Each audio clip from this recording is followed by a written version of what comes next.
Tá gravando já? Então vamos lá. Fala galera, fala meu povo, sejam bem-vindos ao canal Mais História com o Professor Paulo Teles, um canal dedicado para construir repertórios e auxiliá-lo a ler melhor o mundo que nos cerca, trazendo discussões que envolvem questões políticas, sociais, econômicas e culturais. Também é um canal que visa auxiliar responsáveis, pais, familiares, crianças e adolescentes a compreender melhor as dinâmicas relacionadas ao mundo da educação. Esse é um canal que traz para o aluno, por exemplo, resoluções de questões de vestibular. E se você quiser e puder nos ajudar, basta mirar a sua câmerazinha, o seu leitor de QR Code para esse QR Code aqui e nos ajudar com qualquer valor que vai ser muito bem-vindo para remunerar melhor a nossa equipe e, é claro, produzir cada vez mais melhores conteúdos para vocês. E a prosa de hoje é uma prosa muito importante e ela vai muito mais direcionada para responsáveis e pais do que necessariamente jovens adolescentes vestibulandos que nesse exato momento estão entrando num recesso coletivo. No meu estado, férias coletivas. Em outros estados, aquele recessozinho de 10, 15 dias. Bom, vamos conversar sobre isso?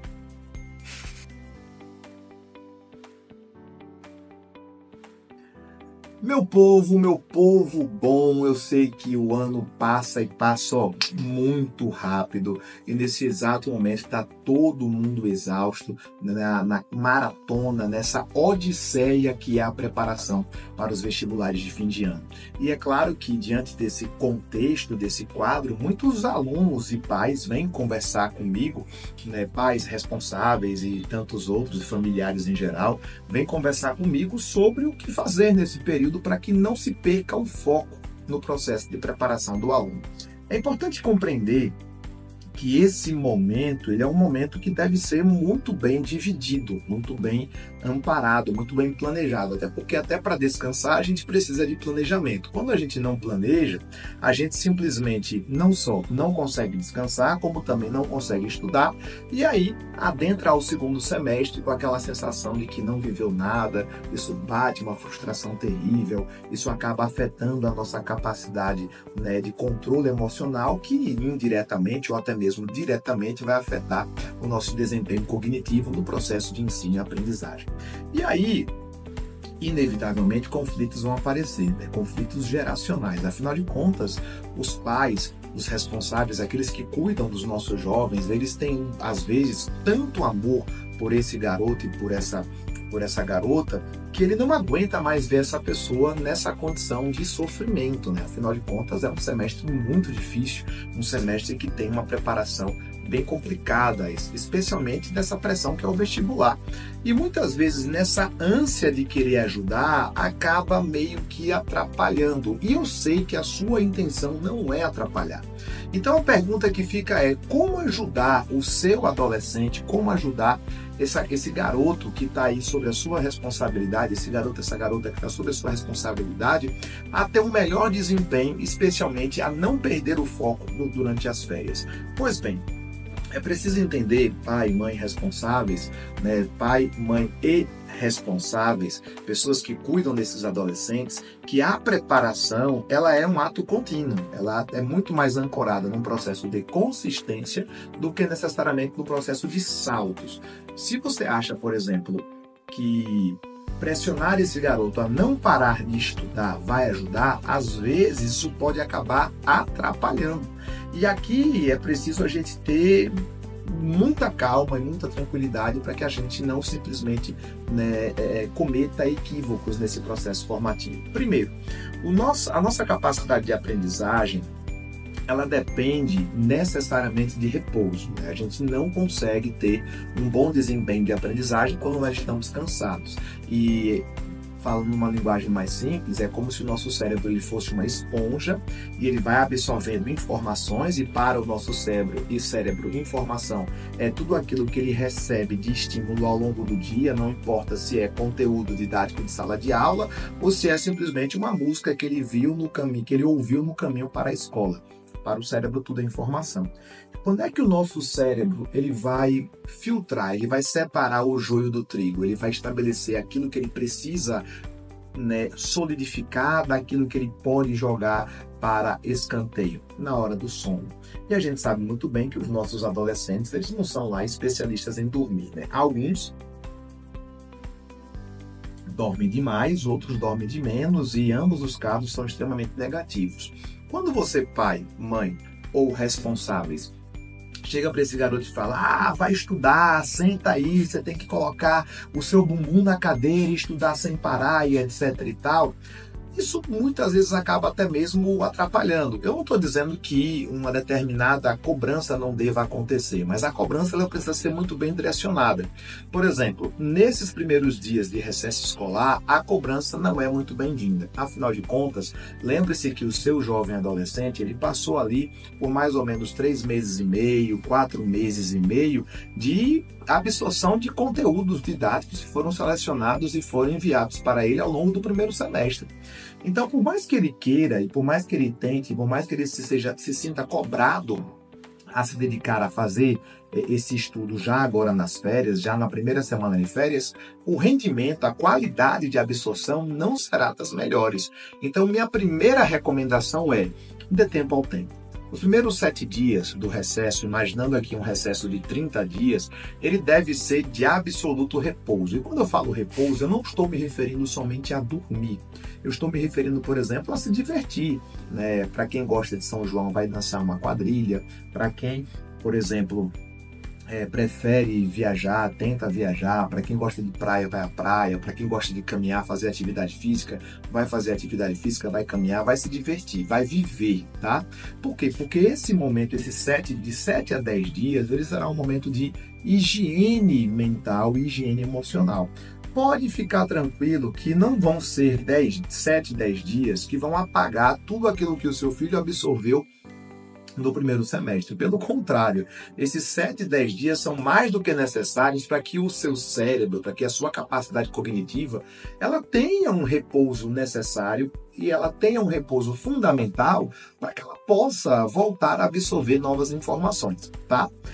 Uma vez que isso seja feito, é preciso que o pai, que a mãe, que os responsáveis, eles evitem determinadas cobranças. Afinal de contas, esse garoto, essa garota, sendo adolescente, ele não tem ainda um repertório socioemocional muito bem consolidado para suportar determinadas críticas como determinados adultos suportariam. E olha que nem todo adulto suporta a crítica de maneira tão enfática, e ainda mais quando vem das pessoas que a gente mais ama e admira, que são nossos pais, nossos familiares e nossos responsáveis. Então, é preciso ter um certo cuidado em relação a isso, porque uma palavra sua em relação a esse adolescente, ela tem um peso muito grande, e isso pode afetar as emoções dessa pessoa. Se afeta as emoções, vai afetar o processo de aprendizagem.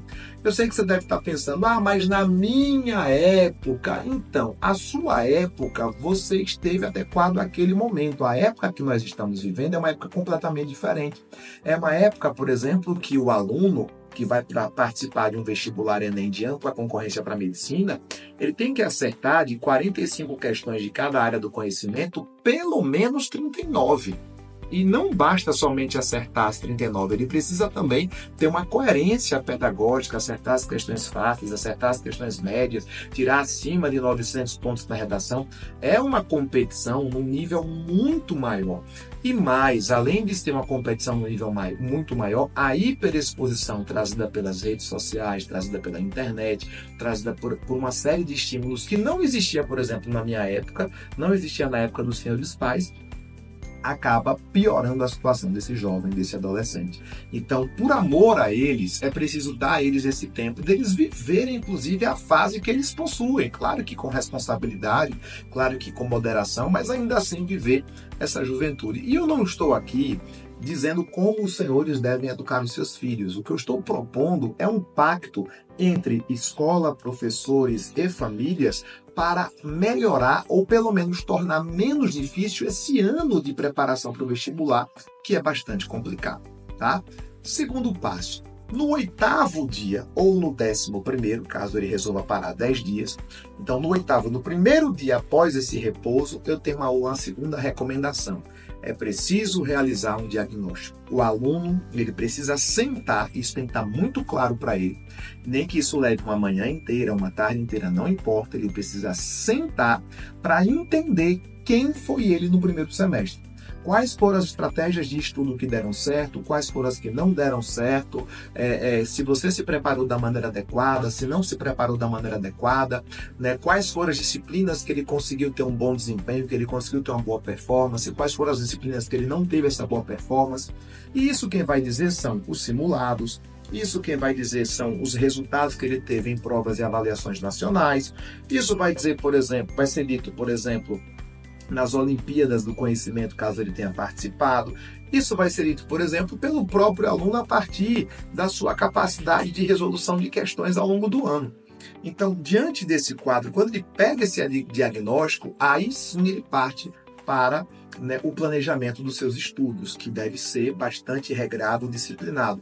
O aluno ele não precisa entrar na segunda semana de férias. São 4, tá? Ele não precisa entrar na segunda semana de férias já acordando às 5h30 da manhã e estudando das 7 até 1 da tarde, das 2 até as 6 da noite. Não, você não vai fazer isso. Ele vai montar um cronograma saudável onde ele consiga mesclar estudo e lazer. Se ele vai ter lazer à tarde, tem que estudar de manhã. Se ele vai ter lazer pela manhã, tem que estudar à tarde. Isso envolve atividade física, isso envolve momento com amigos, isso envolve fazer questões e estudar conhecimento, ou seja, fazer leituras. É importante que haja um equilíbrio, e esse equilíbrio precisa ser transicional, ele não pode ser abrupto, ele não pode ser algo imediato, tá? Na terceira semana, ele vai aumentando esse ritmo para que aí sim, nos últimos 10 dias de férias, ele possa já começar a imprimir a sua rotina, uma rotina muito semelhante àquela que ele tem na sala de aula, como ele teve no primeiro semestre. Por quê? Porque o segundo semestre, pais, responsáveis, mães, ele não dura 6 meses. Ele dura apenas 3 meses e meio, quando muito, tá? Afinal de contas, a gente tem metade de julho, nós temos agosto, nós temos setembro, nós temos uma parte de outubro e depois a revisão. E na revisão você já não está mais para aprender nada, você está apenas para lapidar aquilo que você absorveu ao longo do ano. Então, sabendo disso, ele não pode chegar no segundo semestre desaquecido. Nosso corpo, nossa mente leva em média de 10 a 21 dias para absorver uma nova rotina. Então é preciso que ele já chegue em julho aquecido para esquentar os motores em julho, em agosto ele percorrer com certa tranquilidade e em setembro fazer os reparos finais para poder mergulhar na revisão de outubro, certo? Bom, é isso. Eu espero que essas recomendações sejam bem-vindas por vocês, sejam avaliadas por vocês, que vocês reflitam e que a gente consiga ter essa troca para ter, é claro, um excelente desempenho. Bom, no mais, fiquem com Deus, que todos vocês tenham boas férias, bom repouso, bom recesso, bom descanso e a gente se vê no próximo vídeo.